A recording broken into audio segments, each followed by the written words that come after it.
Well, greetings and salutations, everybody. Welcome to the best damn movie-related show on the planet Earth, the John Campea Show podcast, coming from right here in our quaint little studio. I'm, of course, your host, John Campea. I'm joined in studio today by Ray Ora. Hey, what's up, everyone? Jonathan Voiko's here. Hello. Most importantly, you guys are here. Thank you so much for being here, making this little show part of your day.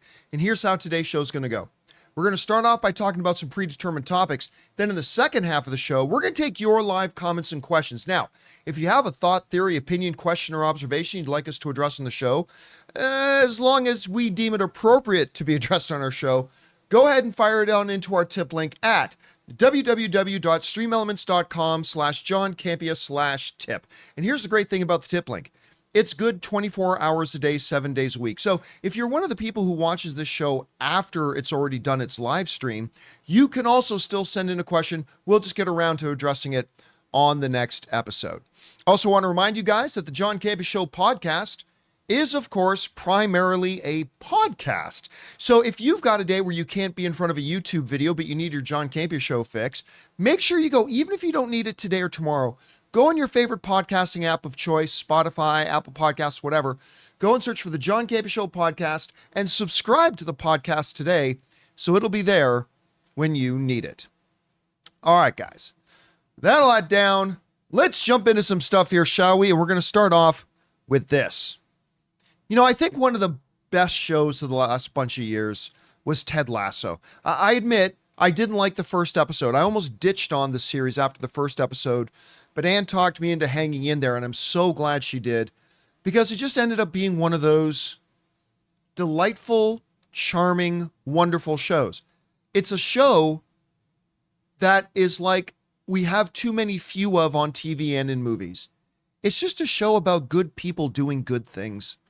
Like, there's no definitive villain in the show, right? There's no action. It's just about good but broken people trying to be good and trying to be nice. And it's just a heartwarming, funny, delightful series. Now, of course, it came to an end after season 3, even though before they aired the final episode, they changed the name of the episode from series finale. Do you remember this? Mm-hmm. From series finale to season finale. Apple TV Plus wanted to try to keep the door open about going back to this thing. And he's not the only one. Show creator Bill Lawrence is now gone on record saying that he and all the cast and all the crew would love to come back to do another season of Ted Lasso. The only person they're waiting on is Jason Sudeikis. So that's it. He said, everybody else, we're all ready to go. We want to do another one. But we're all just waiting on Jason Sudeikis to see what he wants to do, and we'll support whatever he wants to do. Because remember, for Jason Sudeikis, he wasn't just the star of the show. It was all-encompassing for him. Bill Lawrence, who had to leave season 3. Bill Lawrence was only a little bit involved in season 3, but he had to leave to go and get his new show, Shrinking, with Harrison Ford and Jason Segel, which, by the way, Shrinking is amazing. Make sure you're watching Shrinking. But he had to leave, and it kind of left everything up to Jason Sudeikis, which he thinks really burned him out. Bill Lawrence said this. This comes to us from IndieWire. Not only is he, talking about Jason Sudeikis, not only is he the star, he's the head writer. And he's also the dude whose life just has to be completely overhauled and moved to a foreign country with young children, said Lawrence to Collider. It's a big deal. So as a fan, if someone's like, oh, it's going to happen again, I'll go nuts. As a partner, I'm down for whatever he wants to do. Now, Jason Sudeikis has said in the past that they planned Ted Lasso to be 3 seasons. They're done. He's super happy with it, and he wants to leave it where it is. But I gotta believe that when you have something that's as beloved as Ted Lasso, and let's face it, even though season 3 wasn't the best season, it just wasn't the best season. I never felt like the show was running out of steam. You know what I mean? I think it was the least good of the 3 seasons, but one of the seasons has to be the least good. It just happened to be that one, but I didn't feel like it was the least good because it was running out of direction or it was running out of steam. I feel like they could keep going 1 or 2 more seasons with this. Like, I don't want them to overstay their welcome. But again, shows like this are in sorrowfully low supply. Just shows about good people doing good things, and they make us smile, they warm our heart, and it makes us look at the world a little bit better. You know what I mean? And I personally would love to see them come back and do this.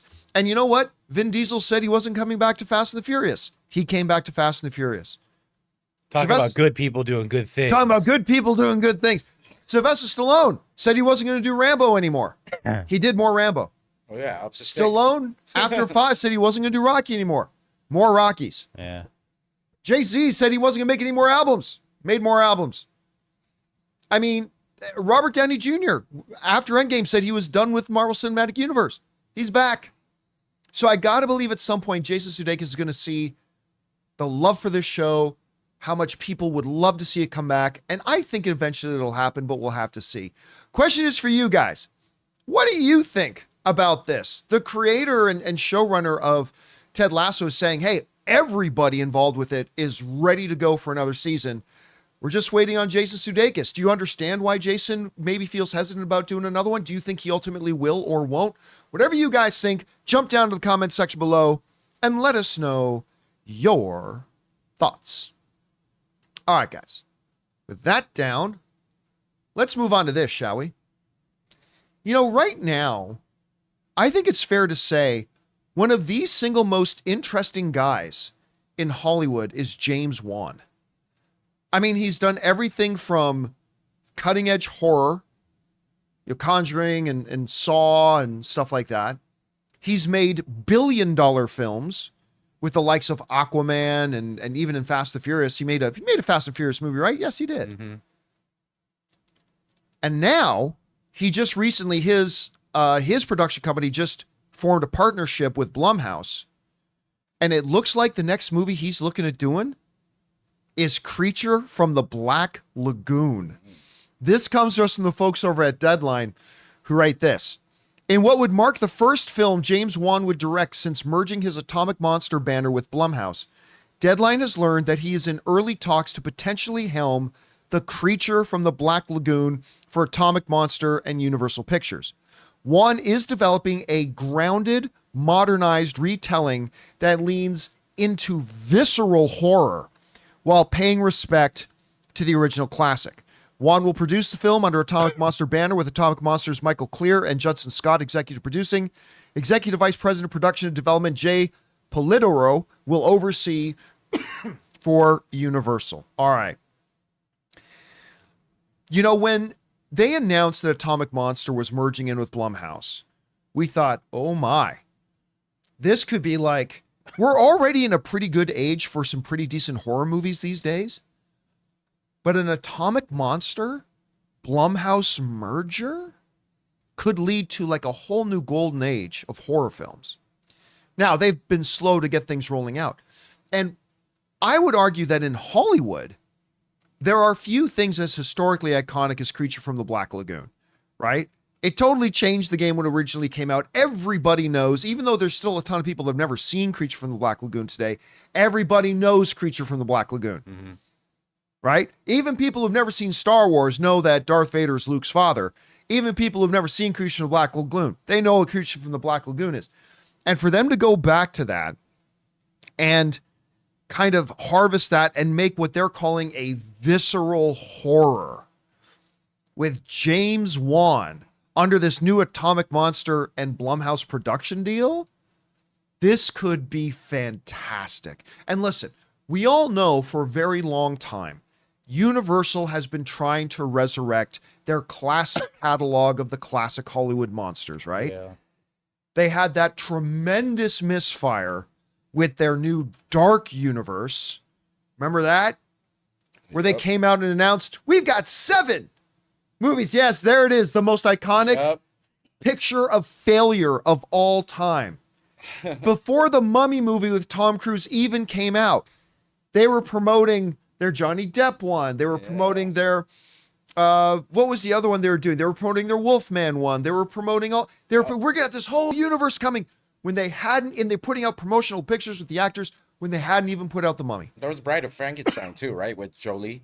Wasn't that she a part of this? Was there? Well, Bride of Frankenstein? I don't remember know. that. I remember just these are the starters. You could be right. You could be. I mean, because they were talking about a lot of things, right?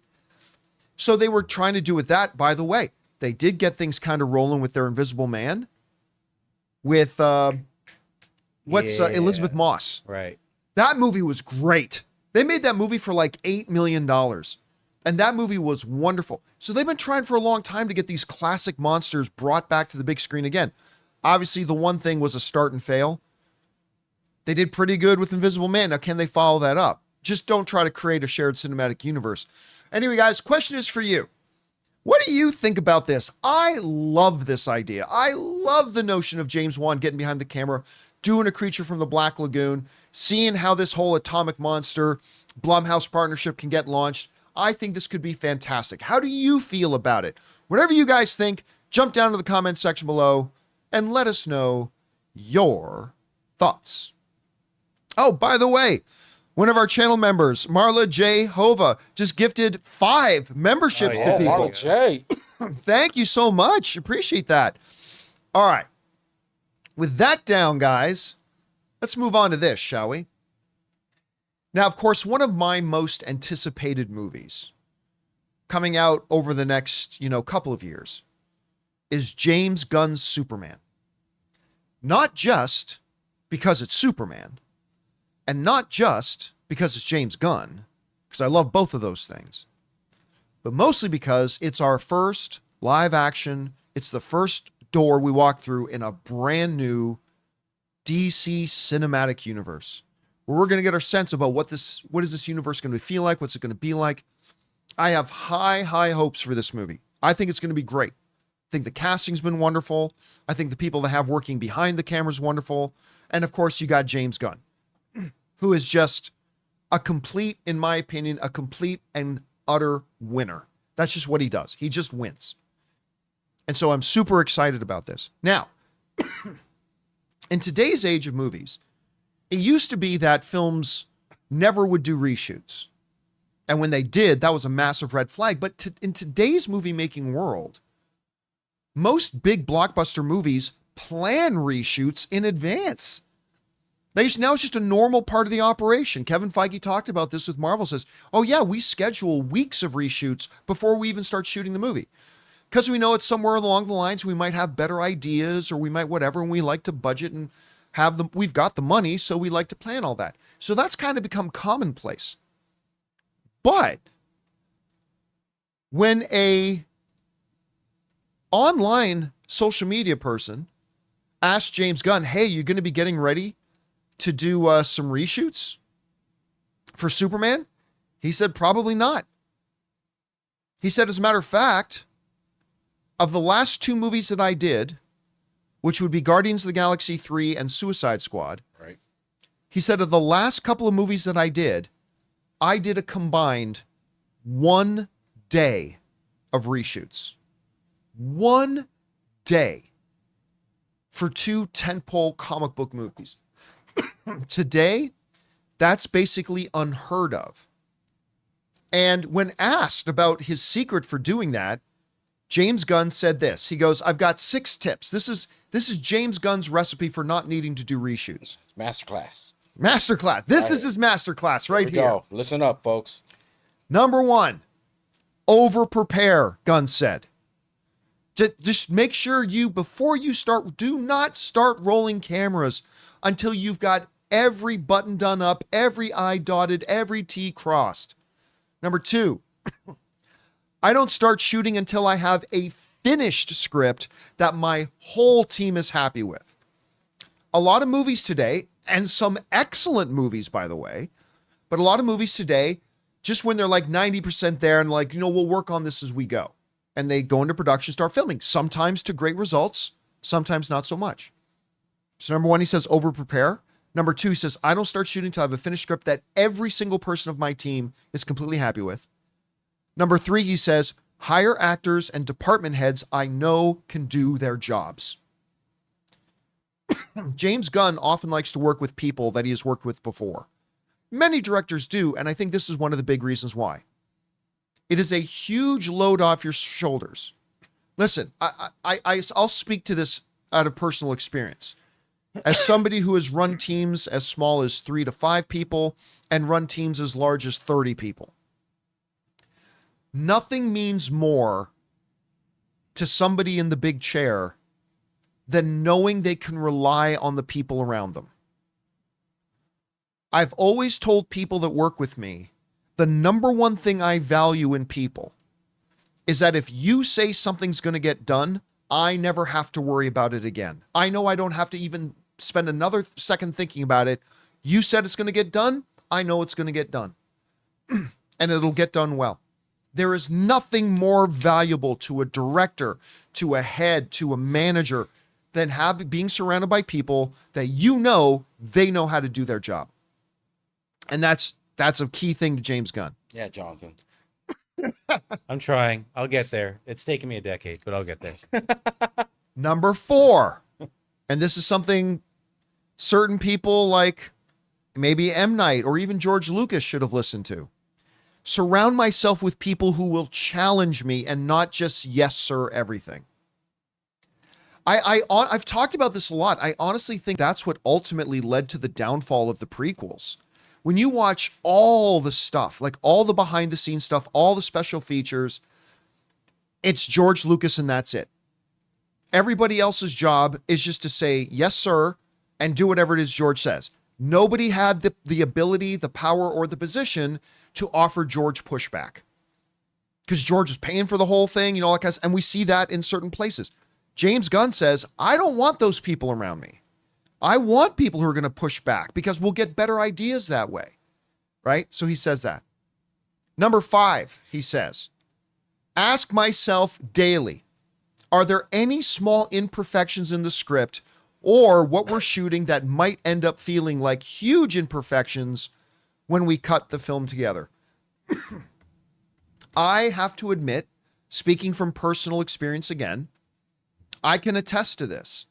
Because there have been times in my career, going back to the movie blog or AMC or even on the John Campea Show, where there's something that I recognized was a bit of a problem, but I decided to ignore it. It's just a bit of a problem. The problem is later on you realize it's a big problem. And it would have been much easier to deal with or handle or correct or course correct, whatever, if you had just dealt with it immediately. James Gunn has a rule for himself that the tiny problems pay attention to right away. Don't wait for them to become big problems. Don't deal with them later. Don't use the phrase, we'll fix it in post. Don't use that phrase. Deal with problems right now if problems arise. And then he says in number 6, number 1 and number 2 again. Over prepare and don't start shooting to your script is absolutely right. And listen, all those things sound like really good common sense approaches, right? But they're approaches a lot of studios and a lot of our favorite filmmakers don't follow today. And if you want to wonder why James Gunn gets it, it's because of this. James Gunn's background for decades of his career was low budget, shoestring resources projects that he shot. And when you are a filmmaker for decades on low budget, shoestring stuff with no big budget backup system, you are forced to make sure that you're making your films in such a way that you don't have to spend one penny more than you need to. And when you take that approach and you make sure everything's perfect first, and you make sure you get all the right people, and you surround yourself with people who will challenge you, and you do all that kind of stuff, then when you shoot your movie, you've shot your movie. Yeah, Blade. Why don't you take these tips already? Yeah, I don't know. I only a couple of these apply to Blade. It has to be written first. It has to be 1 and 2, I think, would apply to Blade. Yeah. So have your script. Yeah, I mean, so this is good. Now, listen, at the end of the day, this is still a big budget film. Maybe James Gunn in edit comes up with a better idea for something, and maybe he does decide, you know what, we'll do 3 or 4 days of reshoots. Totally within his purview to do that. But I love hearing that a modern director on big tentpole films, and he's done 2 of them recently, says, I did 1 day of reshooting combined for both of those. It gives me a lot of faith in him as a filmmaker, and it gives me a lot of faith in Superman. Guys, question is for you. What do you think about this? James Gunn is saying he doubts he's going to have to do reshoots for Superman because they've made sure they had everything the way he wanted it before they started shooting. What do you think about the tips he gives for making sure you shoot it right the first time, every time? Do you think it's practical in today's movie making environment? Whatever you guys think, jump down to the comments section below and let us know your thoughts. All right, guys. With that down, we still need to talk about what could be described as the 5 big reasons that Borderlands flopped so hard. Also, this Thursday is game day. Game day. Alien Romulus is coming out, and the first reactions have come out, and they're wonderful. We're going to talk about that and a few things more, but before we do, we're going to take a couple seconds here and thank one of the sponsors of today's episode of the John Campea Show podcast, our friends at Miracle Made. Guys, we want to take a second to thank a sponsor of today's episode, Miracle Made. Guys, it's hot outside and your nighttime bedroom temperature has a huge impact on your sleep quality. So if you wake up too hot or too cold, I highly recommend you check out Miracle Made's bed sheets. Miracle Made sheets are inspired by NASA and use silver-infused fabrics that are temperature regulating so you can sleep at the perfect temperature all night long. There are just so many things that make these sheets so fantastic. We already mentioned the self-cooling properties for better quality sleep, but they're also self-cleaning. These sheets are infused with silver that prevent up to 99.7% of bacterial growth, leaving them to stay cleaner and fresh 3 times longer than other sheets. No more gross odors. So go to trymiracle.com/Campea. That's TRYMIRACLE.com/Campea to try Miracle Made sheets today. And whether you're buying them for yourself or as a gift for a loved one, if you order today, you can save over 40%. And if you use our promo code Campea at checkout, you'll get 3 free towels and save an extra 20%. Miracle is so confident in their product, it's backed with a 30-day money-back guarantee. So if you aren't 100% satisfied, you'll get a full refund. So upgrade your sleep with Miracle Made. Go to trymiracle.com/Campea and use the code Campea to claim your free 3-piece towel set and save over 40% off. Again, that's trymiracle.com/Campea to treat yourself. Thank you, Miracle Made, for sponsoring this episode. And thank you to our friends at Miracle Made for sponsoring today's episode of the John Campea Show podcast. All right, guys. With that down, let's move on to this, shall we? The post-mortem on Borderlands continues, which is weird, doing a post-mortem on a film that has literally just finished its first weekend. But again, Borderlands is a movie that cost $115 million to make, and they made $8.8 million of an opening weekend. Like half of what the projections were, and the projections were already depressingly low. Now, I gave my quick review of it. I don't think it's the worst film of the year. I think there are a couple of films, including Madam Web and a few others, that were worse, but it's not a good movie. It's a bad movie. Borderlands is a bad movie, but again, not the worst thing. It's not, I wouldn't describe it as offensively bad, just plain bad. Anyway, we've seen lots of bad movies do well at the box office, or at least better than this, right?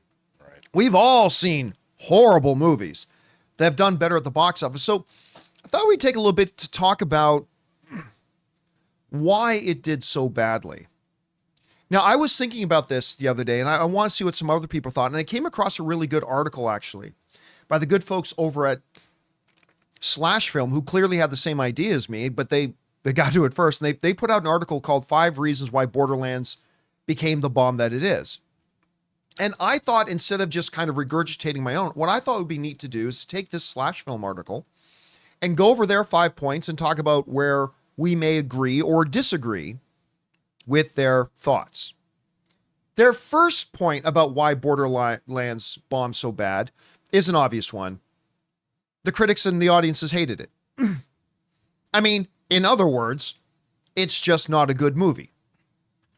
Again, we have seen bad movies do pretty good at the box office before, so it's not the only reason why, but I mean, you can't ignore the fact that it got blasted by the critics and the audiences who didn't see it. No good word of mouth. I think it got a D+ cinema score, which I honestly can't remember the last time I heard about a big wide release movie getting a D+ on Cinema Score. Usually like a C is considered abysmal, but it got a D+. So that clearly did not help the movie at all. It's a D+. It is a D+. All right. So their first point, saying that because it was a bad movie, the critics and the audience didn't like it. Absolutely. It's not the only reason, because other bad movies have done well, but that is definitely one of the reasons. I totally agree with that. The next point that they make is this. Borderlands was a big mess behind the scenes. And I think this is 100% accurate. I think of all their points, this is the most astute. And I actually want to read what Slash Film wrote here because I think it's worth noting. It's worth looking at what happened behind the scenes when it comes to understanding how such a roundly disliked, very expensive movie with so much A-list talent, Oscar-winning talent, by the way, managed to find its way to theaters in the first place. Truth be told, the signs were there for anybody who was looking. Filming on Borderlands wrapped more than 3 years ago in June of 2021. It is exceptionally rare for blockbuster film to just sit collecting dust for that amount of time. Tim Miller from Deadpool was eventually brought on board to oversee extensive reshoots while Eli Roth was busy making Thanksgiving. It was messy, to put it lightly. Heck, even Craig Mazin from Chernobyl and The Last of Us fought to get his name taken off the film, despite writing the original draft of the screenplay. That's a bad sign. So the point they're making is that, okay, it was a terrible, terrible film, but also there was all this drama for so long, for so many years, that it had to turn a lot of people off even before the first trailer came out. And I 100% agree. There are so many people I talk to interacting either on social media or emailed me at the website saying, like when Borderlands trailers first started coming out, I say, wait, I thought Borderlands was like 3 or 4 years ago. Yeah, a lot of people thought that. And then hearing about the director's stuff and like, it just became ridiculous. So the first thing they're saying is because they thought the movie was bad. I agree. Second thing, their second point is that all the behind the scenes drama hurt it. And I think 100% it did. Third thing they point out, that Borderlands faced unexpectedly stiff competition. Now, what they are not saying is that Borderlands would have made $50 million if it wasn't for Deadpool and Twisters and It Ends With Us and, you know, Despicable Me still being out there somewhere. But I think you can't ignore the fact that you have so much well-received, successful stuff out there right now did hurt.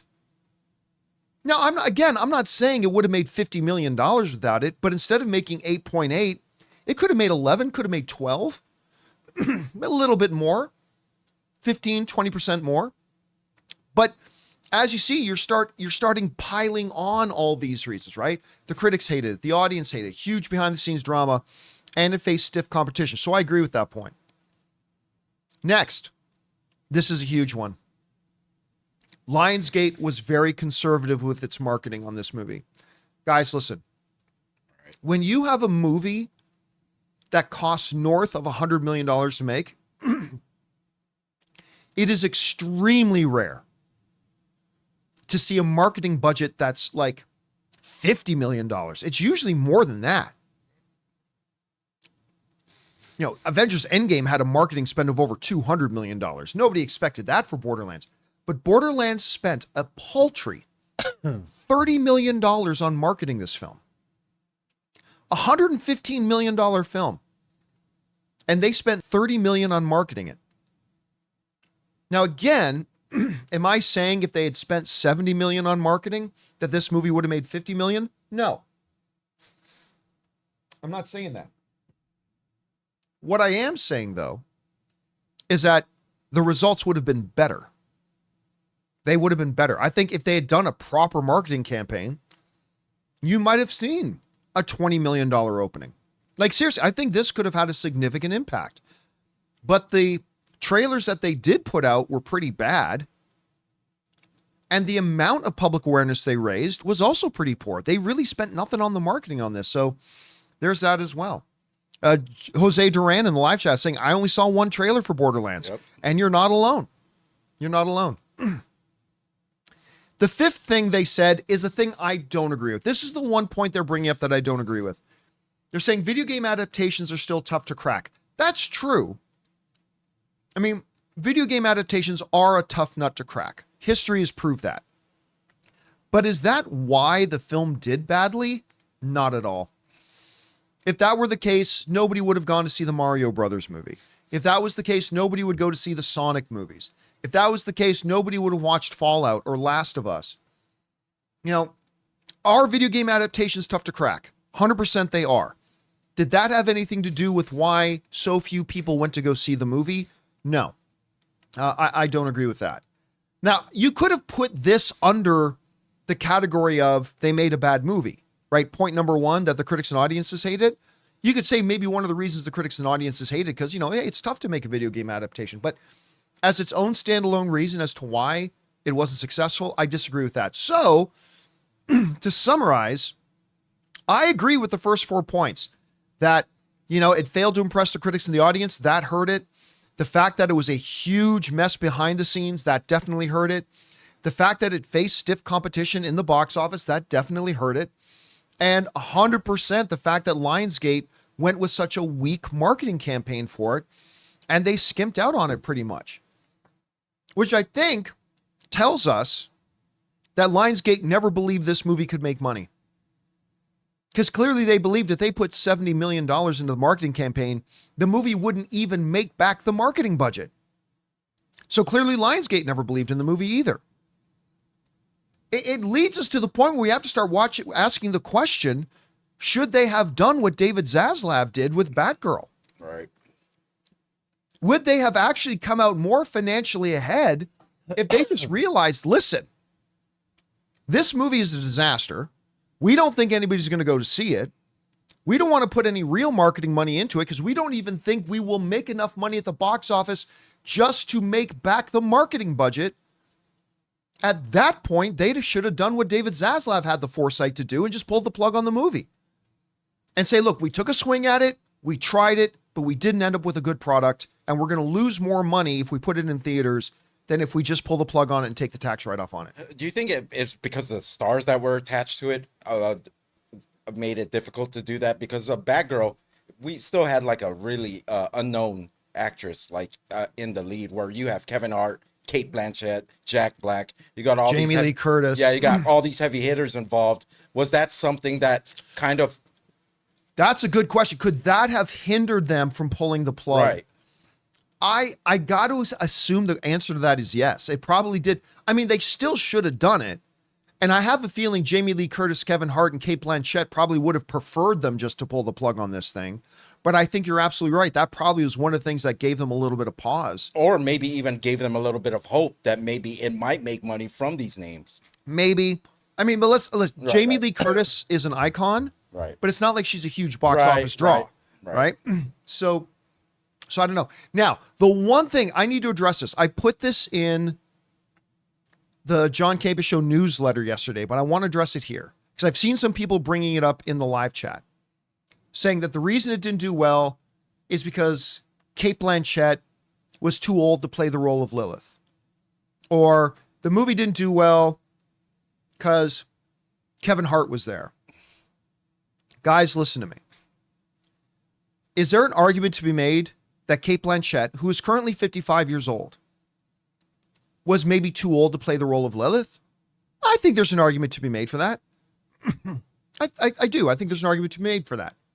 Is there an argument to be made that Jamie Lee Curtis, who's in her 60s, playing Tannis, who I believe in the game is like supposed to be in her mid-30s, was she too old to play that? Yeah, I think so. Sure. I think there's an argument to be made for that. But here's the problem. If you had replaced Jamie Lee Curtis and if you had replaced Kate Blanchett, 2 Academy Award winners, do you think that would have made the movie any better? No. It's still the same lines of dialogue. It's still the same story. The exact same things would have happened on screen, except you've got Academy Award level actresses doing it. And by the way, I thought Kate Blanchett did pretty well as the character. Yeah, I mean, that also requires that everyone going to see it knows Borderlands. I'm a gamer. I don't know the Borderland lore. I'm familiar with the game. I've never really played it.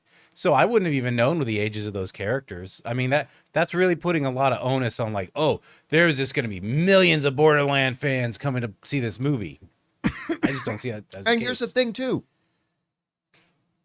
The problems with this movie, of which there are many, none of the problems was Cate Blanchett. Right.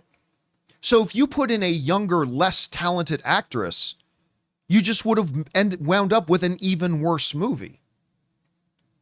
And as far as I've seen a lot of people in live chat hating on Kevin Hart, but guess what? Kevin Hart didn't write the movie. Yeah, it doesn't matter, guys. Just because a comedian is playing a role doesn't mean they come up with the jokes and their lines, and then they submit their lines to the person writing the And script. by the way, his character didn't even have many jokes.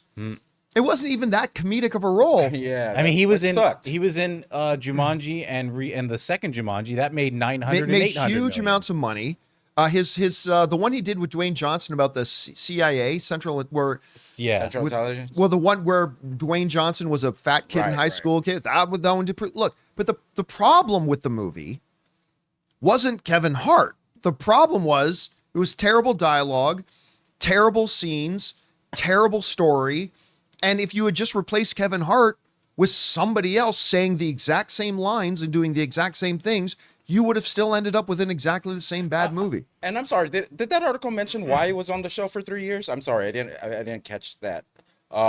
Because that's strange. That's very strange. Why didn't they just go with They it? wanted to do more reshoots and they never found a release window. And I think they debated whether or not to release it at all. I see. Okay. When I say the first Jumanji, guys, I meant the first of the rebooted, and then there was a second of the rebooted. Not the Robin I Williams get it's not one. Robin Williams. So listen, I think this article over on Slash Film is definitely worth a read. I agree with 4 out of the 5 points. I think they're very well made. Guys, question is for you. What do you think about this? Not why was Borderlands bad, but why did it do so badly at the box office when we've seen, frankly, worse movies, i.e. Madam Web, do better at the box office? Madam Web did much better at the box office than this did. Whatever you guys think, jump down into the comment section below and let us know your thoughts. All right, guys. With that down, let's move on to this, shall we? Guys, I'm so excited. 2 days from now, gonna go see Alien Romulus. Sir. A movie that I thought was a mistake, that I said they never should have made. The Alien franchise is a dead franchise. John Campea, 2019. They never should make it. Predator's a dead franchise for that matter. And then they made Prey. And I went, oh, that's pretty damn good. That doesn't mean you should do another Alien movie.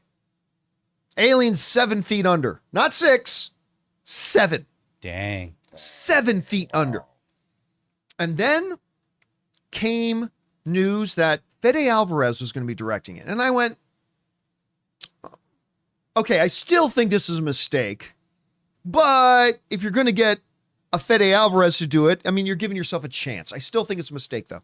Okay, so then came CinemaCon back in April.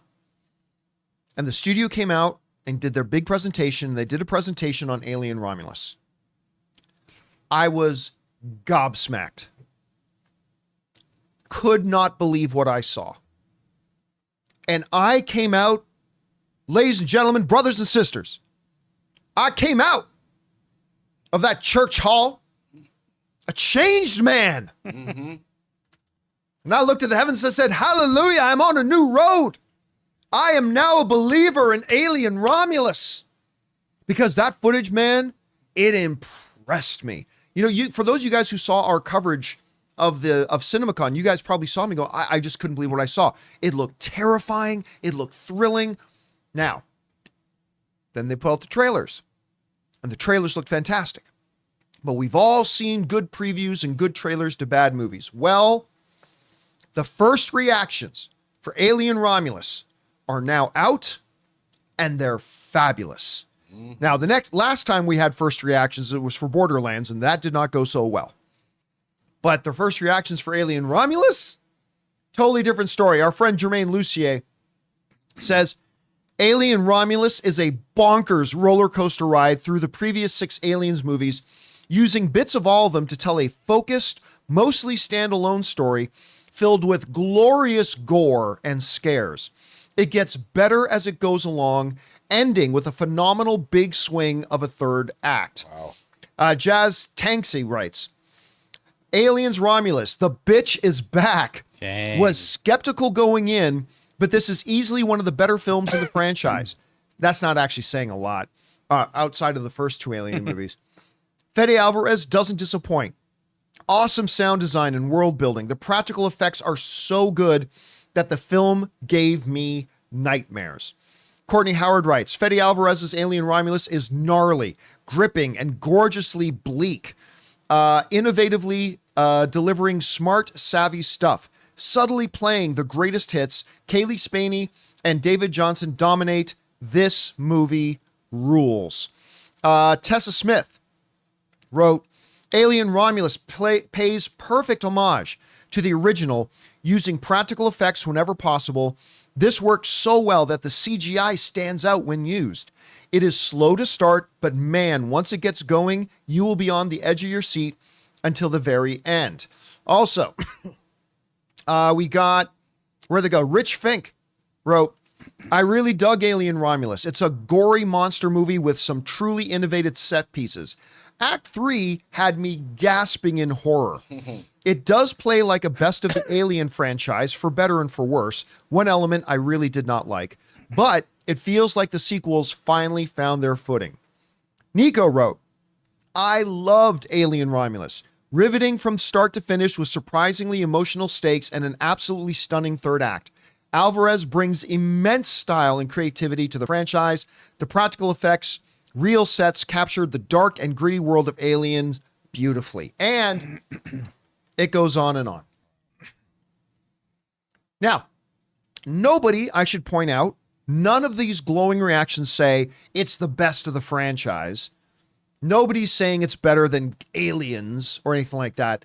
But overall, the major consensus seems to be this is the Aliens franchise getting back on track. It's gory. That was emphasized a lot because there's like 20 other reactions I'm skipping over here.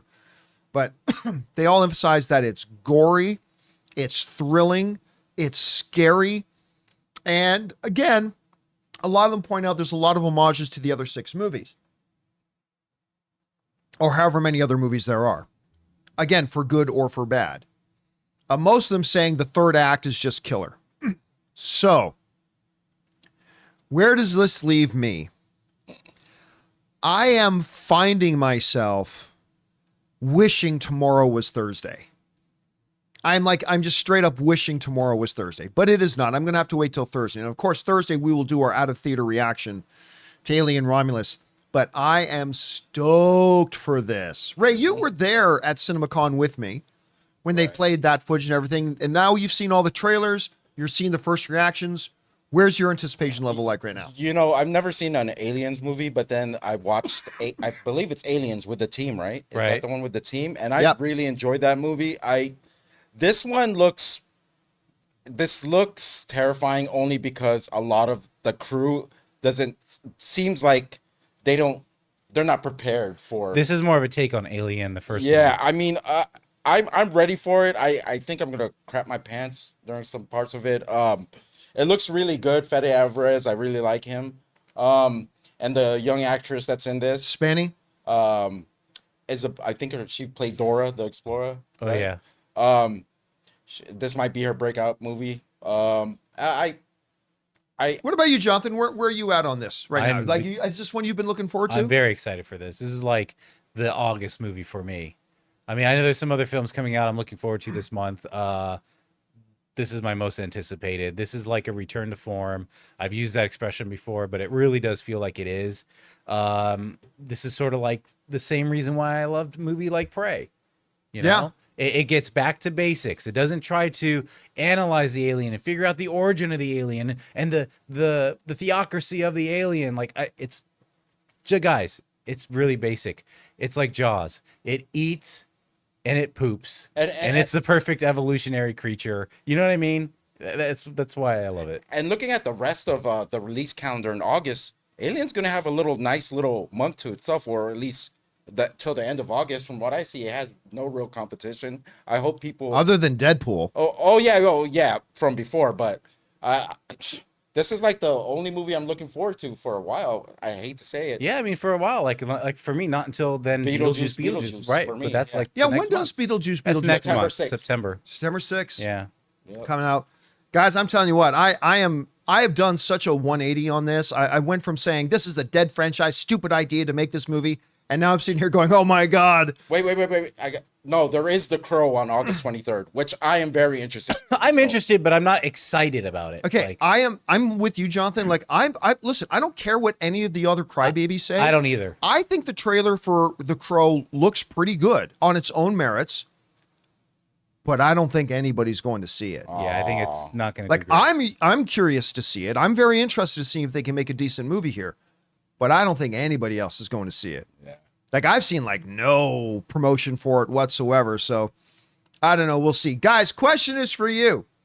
What do you think about these glowing first reactions for Alien Romulus? It's kind of a nice breath of fresh air coming out of the first reactions for Borderlands, which were all so negative. It's kind of nice hearing people actually enthusiastic for this. I'm excited about it. Are you excited about it? Whatever you guys think, jump down to the comment section below and let us know your thoughts. All right, guys. With that down, it's time for us to move on to the most important part of our show, which is taking your live comments and questions. But before we do, we're going to take a quick second and thank another sponsor of today's episode of the John Campea Show podcast, our friends over at Gametime.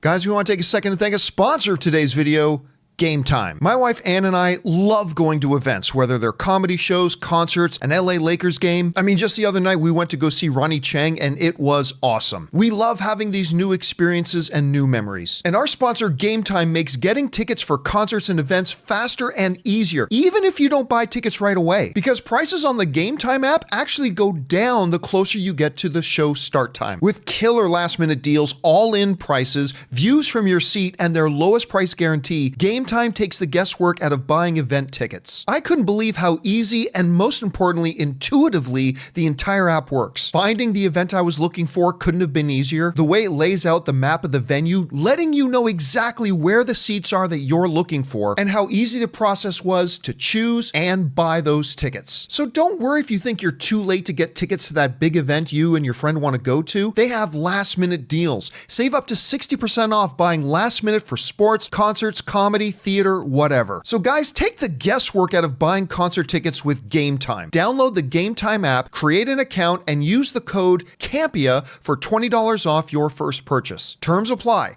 Again, create an account and redeem code CAMPEA, C-A-M-P-E-A, for $20 off. Download Gametime today. Last minute tickets, lowest price, guaranteed. And thank you to our friends at Gametime for sponsoring today's episode of the John Campea Show podcast. All right, guys, with that down, let's now move on to your questions or comments, shall we? Jonathan, what do we got up first? First up is Anorak, the all-knowing. Hi, John and crew. So excited for Avengers Doomsday. Currently finishing work on my Doctor Doom cosplay for my first ever LA Comic-Con. I'm kind of interested in going to the LA Comic-Con. Also, I was thinking about the Council of Dooms. Maybe it might just be RDJ, Cillian Murphy, Mads Mikkelsen as a 3 Prime Dooms. Nah, I don't see them doing that. If you're going to bring in Robert Downey Jr. to be Doom, you're going to put all your focus right there. Again, I don't know that for a fact. That's just me as a fan guessing, but you're asking me. So I don't think, by the way, wait, can you look up? I'm looking up LA Comic-Con. When is LA Comic-Con? October 4th, 5th, and 6th. You know what? Maybe we should get a booth at Great LA time of Comic-Con this too. year. October, it's not too hot. Maybe we should get a booth at it this year and do some live streaming from the booth or something. Yeah. That could be fun. Do me a favor, Ray. Look up, see if you can look up some just booth bought it. information. I just bought it. Oh, you bought it? Yeah, Perfect. yeah. Good. I I'm added to cart, and then we're checking out now. checking out right now. Yeah. No, I'll check on that for you. All right, what's next? All right. CPU with a $20 tip says, I was wondering if the D23 will lead to an uptick in Disney Plus subscriptions. We answered someone else's on this. Yeah, somebody else. By the way, thank you so much for tipping that much, man. We appreciate the support. No, I don't think so. Again, because I said this the other day, I'll say it again. People who are really zoned in to watch D23, I don't think there's any of those people who don't already subscribe to Disney Plus. So no, I don't think D23 led to more subscriptions for Disney Plus. At least not on any significant level at any rate. At least that's my guess. All right, what's next? Okay, we got LS who says, personally, I don't think Morbius is as embarrassingly bad as people think. It's bad, but I definitely did think it had a couple of things going for it. Madam Web, however, was embarrassingly bad. Really hope Craven is good. Man, I choose to believe in Craven. And listen, I agree. It's like a political slogan. Yeah, I choose to believe in Craven. Yeah, I was in a helicopter going down with Craven, and he told me he hated Madam Web. Anyway, Yeah. Nice reference. if you know, you know. So I agree that Morbius had its moments. I'm not going to disagree with that. I do think Morbius had a couple of moments where I went, oh, that was cool. Like it does. It's got a couple of things. But yeah, man, it was a rough movie. I remember even Matt Smith saying, I don't even really know what our movie was about. Right? It was pretty bad. So that was horrible. Madam Web was obviously horrible. Morbius the Glorious. But I am choosing to believe in Craven. Yeah. I mean, like the trailer. we here like typically take every movie on its own. Like, we don't just like prejudge a movie. We try not to, you know. Now look, to be fair, I also like the trailer for Morbius. Mm-hmm. I thought, listen, straight up, I thought the trailer for Morbius was quite good. Got me excited for the movie. Wah, wah. But I choose to go into this because listen, they've also given us Venom, and I love Venom. So we'll see how it goes. All right, what's next? Taylor says, hey, John and crew, saw the recent Collider interview with Ryan Reynolds. Ryan confirmed the Thor moment in D&W will be addressed down the road. I don't think he confirmed that because I don't think they even really know. They have changed their plans with like what was going to be Kang Dynasty and all that kind of stuff. So maybe there was something on the books a year ago when they were shooting the movie. But I honestly doubt he actually knows at this point because I don't know that Kevin Feige's 100% sure at this point, but we'll see. All right, what's next? Red One Real Talk says, hey, crew, I was one of many who was compelled to check out It Ends With Us after the Ryan Reynolds ad, and I ended up really enjoying the film. It wasn't the best movie, but it was one that touched me emotionally, and I'm grateful for that. I've seen talk online about behind-the-scenes drama with co-star director Justin Baldoni being separate from the cast on the press tour and at premiere. Is this just celebrity gossip, or do you think there's real issues contributing to the perceived beef? So I don't care about perceived beef. Yeah, who cares? I don't care. I only care about the only time I get quasi-interested in drama is if it's going to have a direct impact on the movies that are going to get made and that we will see or won't see. Behind the scene drama about that, like I admit I read a couple of things about that too, like, oh, such and such star says we won't talk to that person anymore. I'll be honest with you, I could not give two drips of urine about it. I really don't care. People's personal beef with each other, I could give two shits about your beef with other people, and it's none of my business. It has nothing to do with the movies that I'm watching, so I really don't care. But I've heard great things about the movie. I have not had a chance to go see this movie yet, although Anne's a big Blake Lively fan, so I know we're planning on going to see it. She got her tickets already, actually. So I haven't seen it yet, but I'm looking forward to watching it. All right, what's next? Anonymous says, just want to let you know, Interview with the Vampire's first season is going to Netflix on August 19th. Easily one of the best shows on TV right now, so I hope you give it a go. It's shockingly underappreciated right now. You know what? I have not seen any of it because it's been on a network that I don't even know how you get it. It was on AMC or something. AMC Plus. So I you have no gotta do idea how AMC you even Plus. get that. I have no idea. But my wife has been Anne's been asked, I keep hearing about this Interview with the Vampire. I keep hearing it's really good. I keep hearing from people that it's really good. And now that it's actually going on to a streaming service that I have, I am absolutely going to be checking it out. AMC Plus is one of those when we talk about bundles that I'm just like, yeah. So like Apple should or Peacock should incorporate something like AMC Plus, which has like Mad Men and stuff like this that no one's subscribing to, but it could be swept up in a bundle. It's a perfect candidate. Absolutely. All right, what's next? Aussie Alex tipped $20. Thank you, Ozzy. Hey crew, John, I've been listening to your show since I was 16 or 17. Now I'm 27. Wow. What actor is totally underutilized in your opinion? For me, I've always felt like Jaimon Hansu is wasted in films. Make him an older Jon Stewart in DC who kicks ass. Oh, I don't know. Jaimon Hansu has gotten a lot of work, man. And I listen, I've loved Jaimon Hansu ever since what I believe is the best Steven Spielberg movie, Amistad.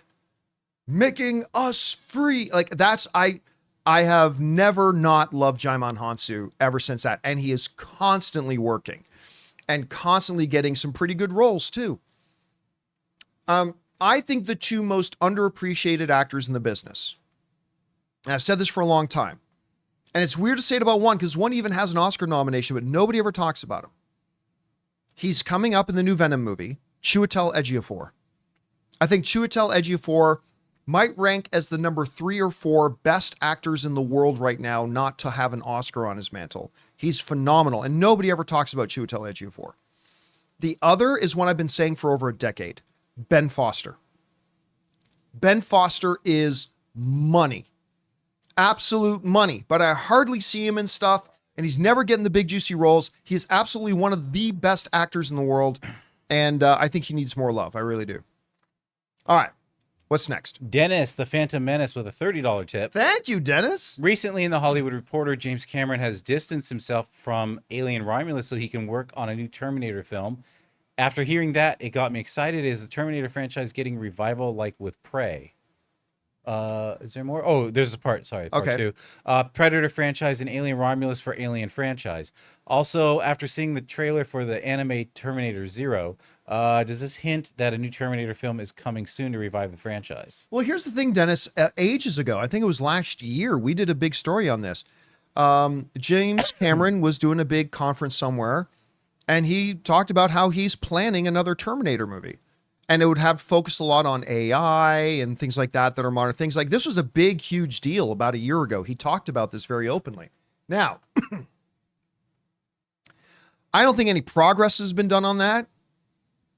And James Cameron can say all he wants about how he would love to do another Terminator movie. I don't know a studio that's going to put money behind it at this point. I mean, maybe if he were to say, I'll direct it myself, but the thing, he's got 3 more Avatar movies he's got to do. So even if, and this is a big if, even if he really wanted to do this Terminator movie like he says he does, and he was actually going to do it, we wouldn't be, and then beyond that, even if a studio decided, yeah, we'll finance another Terminator movie, even though they all bomb now, even if all those things happen, we're still like 6 or 7 years away from it. Maybe 8 years away from it. James Cameron will probably be in his 80s. So he says he wants to do it, but I honestly don't think we're going to get another one. At least not anytime soon. Again, I don't know that for a fact. It's just a guess, but my guess is we won't see another one for a long time. All right, what's next? Anthony R. with a $20 tip says, Thank you, Anthony. John, do you have any shows, live action or animated, that you could rewatch forever? Mine are Babylon 5, Batman the Animated Series, The Venture Brothers, Daredevil, Star Trek Original Series, and the original Twilight Zone. Parks and Rec. Yeah, I'd say The Office, Parks and Rec. Yeah, Even it's shows that make me laugh. Yeah, even the UK version of The Office, because it's only really 4 hours of content. You know, Judge Judy too as well. Judge Judy. What was that one called? the Playboy Court or what? Oh God, Sex Court TV. Yeah, Sex Court TV. And I said it was with Jugs Judy. With Judge Judy. Sex Court TV. Yeah, I mean, there are clearly lots that I could watch many, many times. But I think I would go back to comedy. So it would probably be shows like The Office, Parks and Rec, stuff like that. Yeah. All right, what's next? Steph Curry equals cheat code says, I saw the leaked version of the Ironheart, Daredevil Born Again, and Mandalorian and Grogu teaser trailers from D23. They all looked good, but the latter two especially captured my attention. Nice to see Steve Ditko and Angela Bassett honored at D23. I didn't know that Steve Ditko was. That's really cool. The Mando and Grogu trailer is difficult for me to get excited about because most of it was just footage from previous seasons. It really was a sizzle reel. Yeah. We did have a chance to see the one character from Rebels in there. But other than that, other than seeing Zeb, there really wasn't much. I also have my concerns about making your next Star Wars movie the next chapter of your TV show.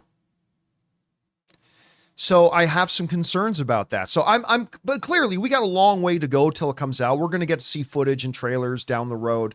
So I'm going to reserve judgment until then. But yeah, man, listen, a lot of stuff. I still think the best trailer was Skeleton Crew. Yeah, that was great. Because Jonathan, I think when we first saw the images before the trailer came out, you mentioned like it's got that Emblem Entertainment. Very and then much so. on stage at D23, Jude Law specifically said we were going for those 80s Emblem Entertainment kind of movies like Goonies and Even E.T. E.T. Yeah. And then when you watch that trailer, it so captured the magic of those movies. Mm-hmm. And again, they showed a lot of great stuff. The Daredevil trailer was great. The Captain America 4 footage was great, showing Red Hulk. I mean, there's a lot of stuff that was really good. But I still think Skeleton Crew was the best thing I saw. I think overall, just the presentation was the best thing I saw. I mean, Presentation was great. yeah, it was so Good. All right, what's next? Ryan, the movie guy. Hey, John, longtime fan from England. Thank you, man. You are the best on this platform. Even when there's films you dislike, you make sure to say to your audience that it's great if they love those films. As a fan of the Star Wars sequels, that means a lot to hear. Oh, you should never like those. You're bad for liking those. Friends don't let friends watch the Star Wars prequels. You're not a real Star Wars fan if you like those. Oh, So. God, gatekeepers. I hate gatekeepers so much. I'm joking for those who might not have picked up on that. Listen, it goes to my core philosophy about movies. That the greatest things about movies is that they're all subjective. That's the best thing about them. Because it means even if one person thinks a movie is the worst thing in the world, other people could have a different experience with it and get joy out of it. And that's a wonderful thing. And so, of course, there are going to be movies that you watch or that I watch that I think are great. And there's going to be movies that I watch that I think are absolute dog shit. But that doesn't mean that you shouldn't recognize that other people may get joy out of them.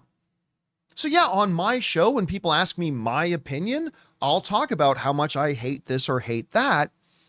But it's important to understand that that doesn't mean I think other people should hate it too. It always confuses me to see people so weak.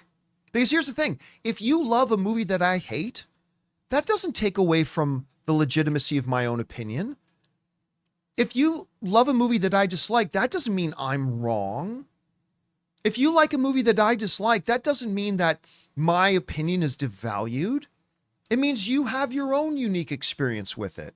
And I love that you got joy out of it. I will never understand some of the darker, cancerous dregs online of people who, number one, hate something, and number two, make it their mission to try to make other people hate it too.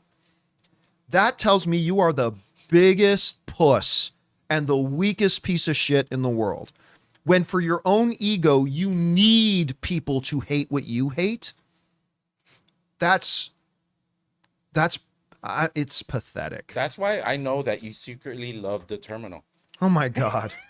That we found this right here. Yeah, you gave your review apparently Yeah, a you long gave your time review ago on right The here. Terminal, but you've been hiding it. Is that my- You've been hiding Oh my that you God. like The Terminal. Look, reviewed by John's butthole. That is a reviewed by John Buttle. That is a fireable offense right there.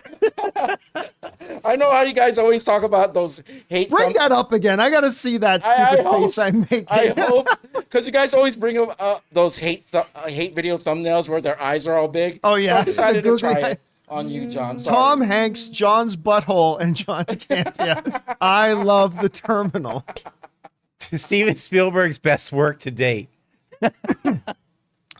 Yeah, but yeah, we Anyway, yeah, so that's the thing. Like if I'll often say this too, like let's say, listen, there are people who like Madam Web. There are. Sorry. Don't laugh. There are people who like Madam Web. But I mean this wholeheartedly, I am jealous of them because I wish I could have liked it too. I wish I could have.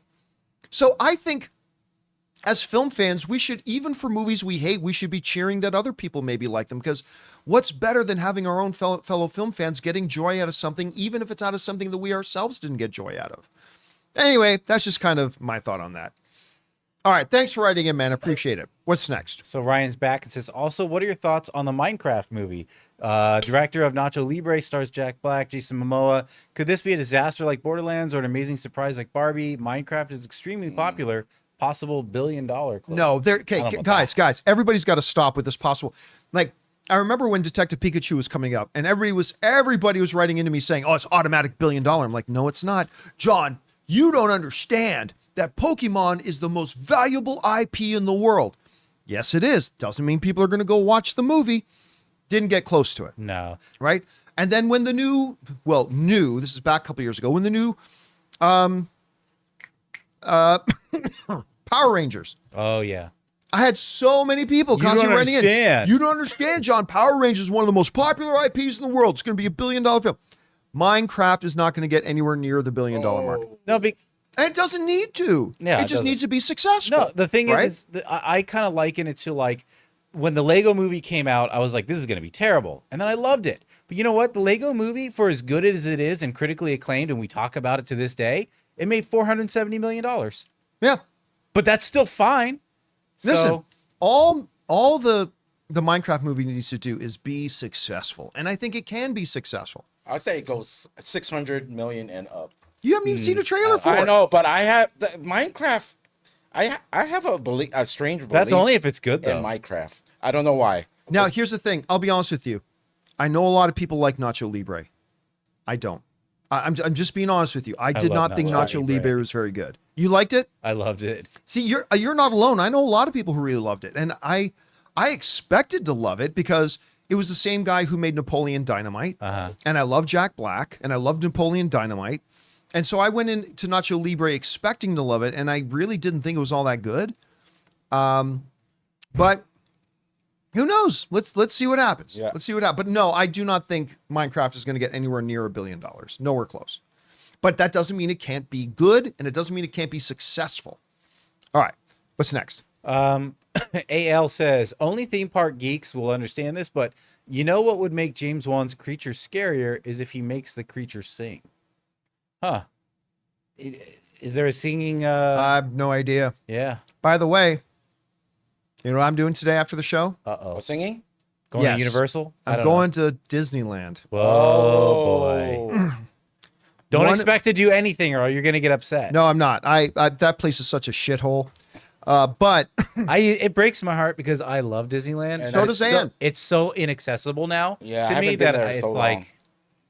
But here's the thing. Ann knows there's a restaurant at Disneyland that sits right on top of where the Pirates of the Caribbean ride goes through. It's called Blue Bayou, I believe is the name of the restaurant. Yeah, that's the name. Did you guys make reservations this time? 2 months in advance. Okay. Jeez. So you're in. My wife had to make a reservation for 2 months in advance because right. as much as I hate Disneyland and the money grubbing, the way they bend you over, shove their ungloved hand up your anus and pull out any pocket change you may have, I got to say there's 2 things I love about Disneyland. Number 1 is the Blue Bayou. It's a fabulous restaurant. I love eating there. It's been a while since we've eaten there, so we're going to go eat there. The other thing is the Indiana Jones ride. I've always loved the Indiana Jones ride. I got to admit, I really do. So yeah, going to Disneyland today. Oh. All Hopefully right. Indy isn't closed. What's next? Okay, remote worker says, got my ticket to see Alien Romulus. Big fan of Fede Alvarez since his remake of Evil Dead. It is a great time to be a genre movie fan. Watch Cuckoo, Longlegs, and Trap. I'll tell you what, dude. Fede Alvarez is becoming one of the directors to watch because he's never had a massive budget. He just finds a way to you know what he does so well that a lot of directors have a hard time with? He crafts atmosphere. He takes atmosphere and crafts it as a tool as much as any other in the director's film belt. And if he can bring that to Alien Romulus like it looks like he did, I think we're in for a big winner. All right, what's next? Mr. I says, my prediction when it's all said and done, Alien Romulus will make north of 426 million. LV426. I'll see myself out. Can't wait to see it. Alien is my favorite sci-fi series behind Star Wars.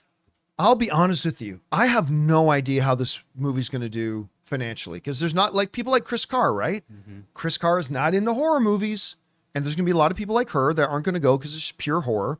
There are going to be people who don't go because they've been burned out by Alien films being so crappy lately, over the past bunch of years. And the trailers, while I think they look amazing, they're not exactly going to appeal to everybody. So I honestly don't know how good this movie's going to do at the box office. I hope it does great. I really do. But listen, it's still running into Deadpool and Wolverine that you can say, yeah, but Deadpool and Wolverine's going to be its fourth weekend. Dude, it just made over $50 million in its third weekend. It's still rolling strong. So I don't know, man. We'll see. I hope it works out though. I hope they're able to have some big success. All right, what's next? Logan Vaughn says 2024 had three awesome TV deaths that I did not see coming. Mariko, Victoria Newman, and the Gambit. Well, the Gambit, I think we all knew. That whole crew was Yeah. going to die. But I think they all got saved. Just remember, Deadpool at the end of the film says, hey, we had some friends who this couldn't have been helped without them. Can you maybe go see if you can help them out? Right. Sure. Now, we only see X-23, but that doesn't mean she didn't get the rest of them out too. So there's that. The Victoria Newman death in The Boys shocked me. I didn't think they would have her cut out of the show. Like I was shocked to hell. And what was the other one?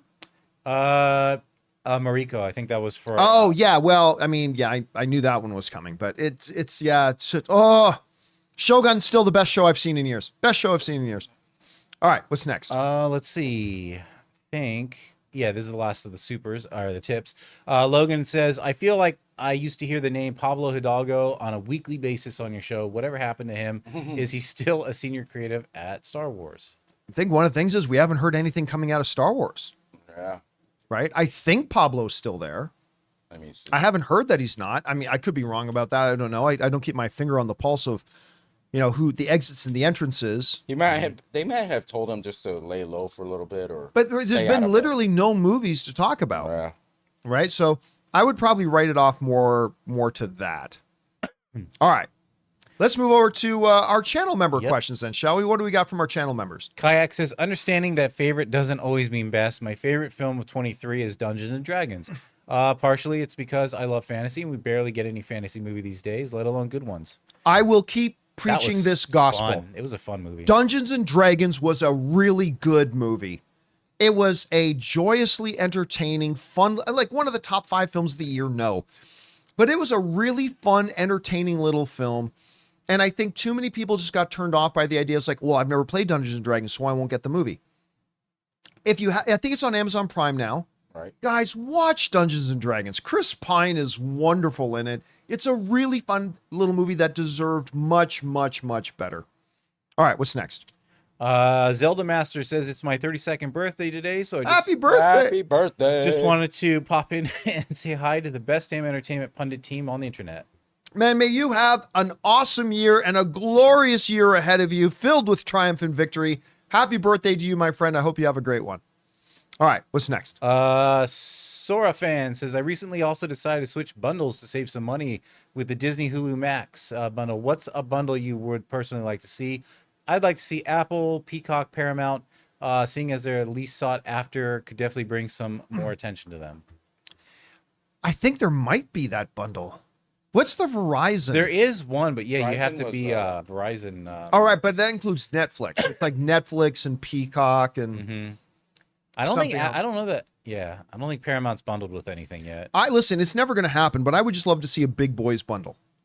Like a bundle that has Max, Disney, Netflix, Apple TV, and what would be the fifth one there? Maybe Peacock, whatever. Like all of them into one bundle, say $45 a month. That would be great. That's a bundle I would love and I would sign up for. For now, Apple or Disney Plus, Hulu, and Max is probably the best bundle out there right now. That's probably the best one to get. Yeah. But I would love to see a big boys bundle, like with the top 5 streaming services $45, even $50. You're still saving. You'd be saving money. I would love to see that. And they should call it Spectrum cable. Shut up. You should call it Spectrum cable. Oh wow, there's a bundle from Verizon, and it's Netflix and AMC Plus.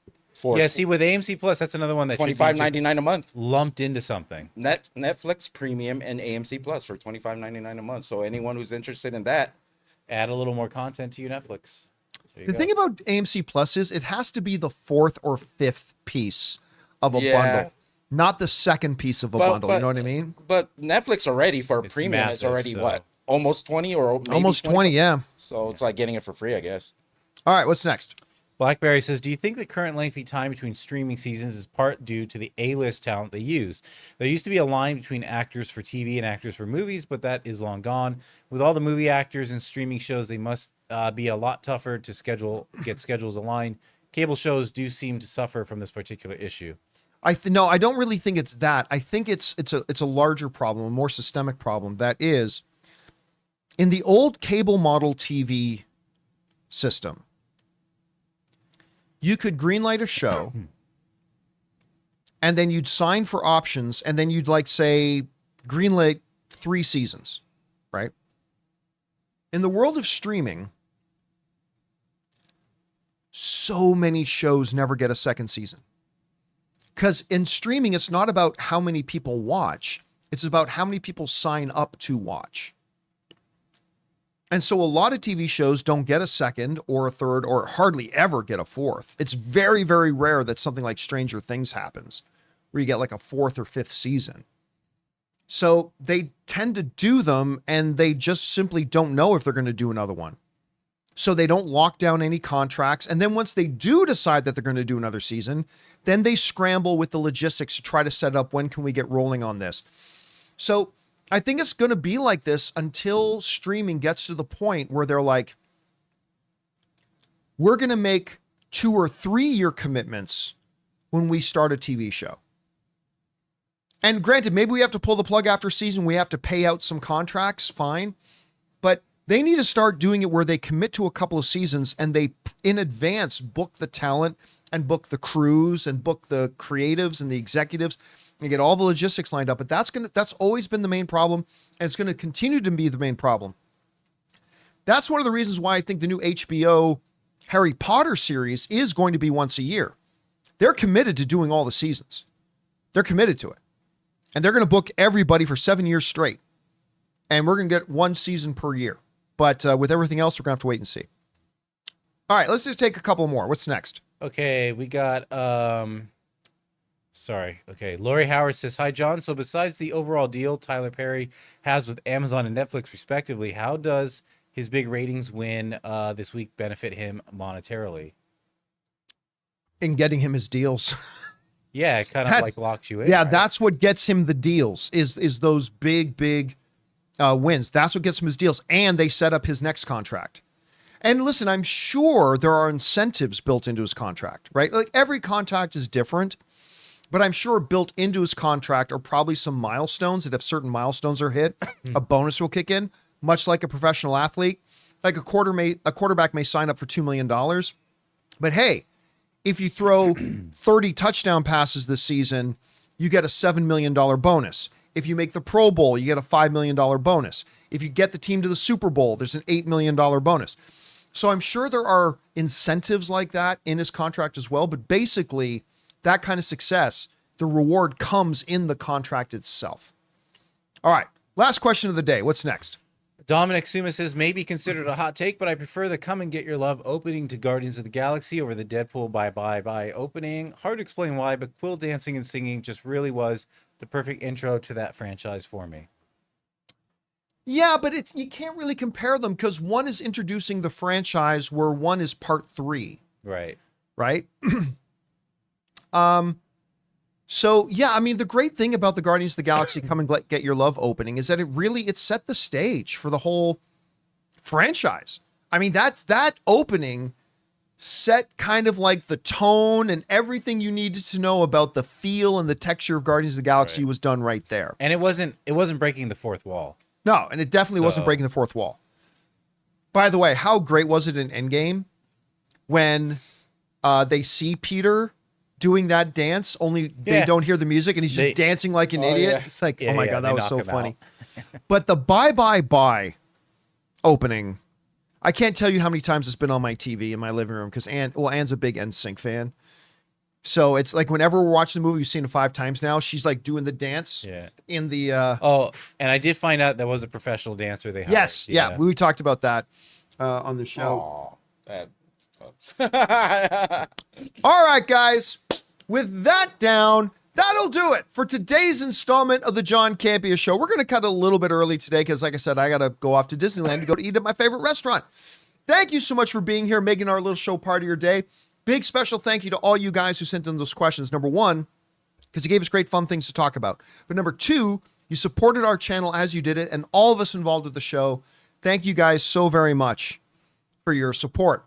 Don't forget to come on back and join us again tomorrow. Guys, if you haven't done so already, click the thumbs up button. That really helps out the channel. And make sure you subscribe to our channel as well. I want to thank the people in the room with me, Ray Ora, See you guys tomorrow. Jonathan Voiko. See you guys. My name's John Campea, and until next time, my friends, bye, bye, bye, bye, bye. You knew I had to do that. Come on.